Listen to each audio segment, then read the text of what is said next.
to do. Steve Rosenberg, BBC News, Lipetsk region. Well, let's speak now to Stephen Fish, an expert on Russia, who's a professor of political science at the University of California, Berkeley. Stephen, good to talk to you again. What are your reflections 4 years into this war? First, that this was an incredible, avoidable tragedy. This isn't a war that Russian people wanted. This is even a war that Russian people saw coming on. Putin initiated this war. Many members of his elite did not want it either, and in fact have suffered from it, including a lot of his oligarchs, seen their fortunes actually decline due to this war. This was Putin's idea, and it was driven by his imperial lust, his desire to reestablish the Russian Empire, at least according to the borders of what was the Soviet Union, starting with Ukraine. And he's failed miserably. He now occupies about 20% of Ukrainian territory, which is about the same amount he had 3 years ago. He's made very little progress since then. Russia has lost somewhere in the neighborhood of 300,000 dead soldiers and another almost million casualties. This has been a disaster for Russia. And in the meantime, Putin has established what really is a full-blown totalitarian regime in Russia. Education is being militarized. Propaganda is all Russians get for news. Internet sources are being shut down. Any hint of opposition is either in jail or abroad.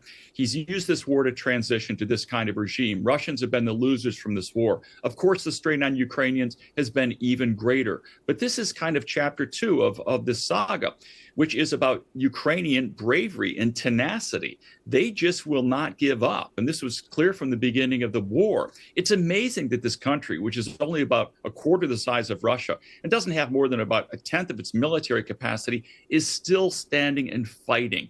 The Ukrainians are a real inspiration to all of us. You say it's amazing, and it is incredible, and it is unexpected. However, the support from the United States has been critical, the European Union and others has been critical. Talk us through how the change from President Biden to President Trump has altered this war. This has been the most important story certainly of the last year or two. It might be the biggest story of the 21st century. The United States, under President Trump, has switched sides. It has gone from being the leader of the free world, a staunch defender of its European allies, including Ukraine, to basically competing for status as a junior partner in Vladimir Putin's autocracy international. No other president would have thought of doing such a thing. The old Republican Party never would have done such a thing.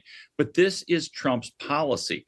He loves Putin. He doesn't like Zelensky. He wants everything Putin has, and he sides with him in this war. This is like President Roosevelt in 1943 deciding to switch sides from partnering with Great Britain to partnering with Hitler. It's really that kind of a magnitude of decision. It's been horrific, of course, for our own security interests, for our own, I'm speaking about the United States and Americans, prestige in the world, and it's left Europe in a lurch.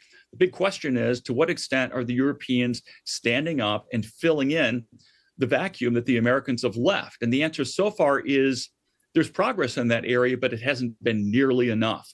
Europeans now seem to realize they can't depend on the United States, and they are beginning to take charge of their own security and supporting the Ukrainians. How far that will go is absolutely the story of the day. OK, and of course the White House would counter a lot of what you had to say there in the Trump administration in terms of their foreign policy, especially their policy towards Russia. But talks are going to resume in Geneva on Thursday. What are your expectations for those talks?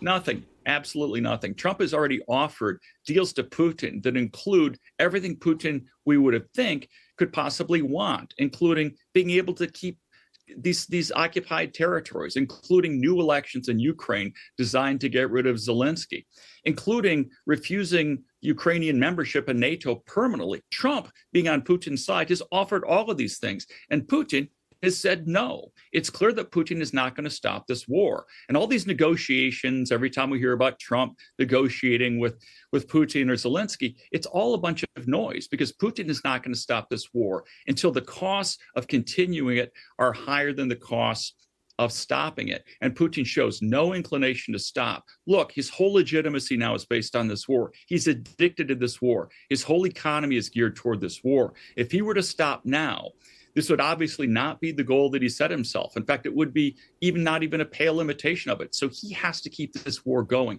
This is his baby. And as long as he's in power and the West does not put up stiffer resistance, he's just going to keep pushing. Stephen, thank you again for your time. Stephen Fish there from the University of California, Berkeley. My pleasure. And throughout today, we will do special programming. We'll be getting other views and other analysis, of course, on the war 4 years in. War